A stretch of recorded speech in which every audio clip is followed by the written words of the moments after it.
मुझे एक बीमारी है और ये मुझे 5 साल से है। पहले टाइम तो मैं बहुत हिम्मत से काम की। डॉक्टर ने ये भी बोला था कि मैं 2 महीने से ज्यादा नहीं टिक पाऊंगी। मैंने पॉजिटिविटी रखी और 2-3 साल हो गए मुझे। अब कैसे हिम्मत हारती जा रही हूँ। होता क्या है आपको? इसमें ना मैं ऐसे घर से बाहर नहीं निकल पाती ज्यादा। मुझे ना ऐसे वॉशरूम आता है और उससे खून निकलता है और पेट में बहुत दर्द होता है और मैं कभी कभी दर्द इतना बढ़ जाता है कि मैं सांस भी नहीं ले पाती। इतनी तकलीफ होती है मुझे। तो मैं ऐसा क्या करूं जिसमें मेरे पॉजिटिविटी बढ़े और मैं जीने की हिम्मत रखूं। आपको हम एक ठाकुर जी का नाम बता देते हैं, विशोक श्री विष्णु। बोलिए, विशोक विशोक श्री श्री विष्णु। विष्णु। इसका अर्थ है, विशोक एक लोक है, भगवान ने लोक बनाया विशोक, जिसका अर्थ यह है कि वहां पर किसी को शोक नहीं होता। तो ठाकुर जी ने ये विशोक लोक बनाया है, वहां किसी को शोक नहीं होता।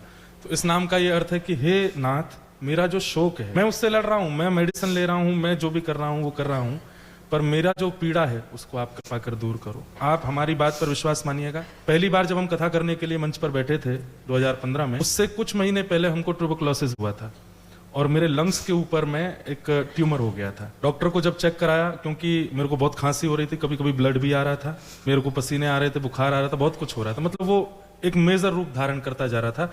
जस्ट बिफोर मेरी पहली कथा से 1-1.5 महीना पहले, तो उस समय पर जब डॉक्टर को दिखाया तो डॉक्टरों ने स्पष्ट हमारे पिताजी को बोला, कथा तो जीवन में कराना नहीं, क्योंकि ये प्रेशर सहन नहीं कर पाएगा। कथा करने वाले को बोलना पड़ता है, बार बार बोलता रहेगा, बिना पानी पिए श्वास लेकर के बोलो, और श्वास और पानी अगर मात्रा में नहीं मिला तो इसको कभी भी कोलैप्स हो सकता है। उस पीरियड में इस नाम और नारायण कवच, ये 2 चीज ऐसी थी जिनका मैंने आश्रय लिया और मैं इतने विश्वास के साथ था ठाकुर जी के साथ कि वो मेरा शोक दूर करेंगे। जो पीड़ा सालों में ठीक होनी थी वो महीनों में नहीं, वो केवल 22 दिन में ठीक हो गई। तो अब आपको करना क्या है? ये कोई प्रारब्ध है हमारा कि हमको ये पीड़ा है।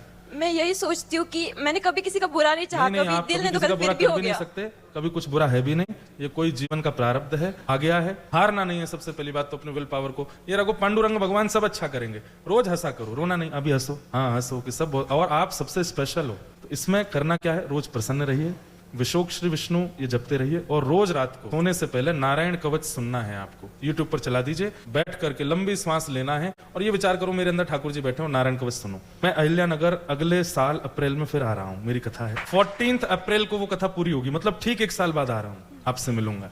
इस चीज का पालन करना। हाँ। और फिर मुझे बताना, यहीं मिलेंगे हम दोनों। हाँ, सब लोग आना दोबारा से, और 1 साल के अंदर ये क्या अनुभव करने वाले हैं वो हम उस पर चर्चा करेंगे। मुझे ना रात को बिल्कुल भी नींद नहीं आती, मैं जरा भी नहीं सो पाती। तो फिर एक और चीज कर लो अगर कर सको तो, और बहुत सपने आते हैं। गजेंद्र मोक्ष का पाठ प्रारंभ कर दो। गजेंद्र, हाँ, श्रीमद् भागवत में गजेंद्र मोक्ष है। उसके लिए कहा जाता है द्विस्वप्न नाश है। जो दुष्स्वप्न होते हैं वो नष्ट होते हैं।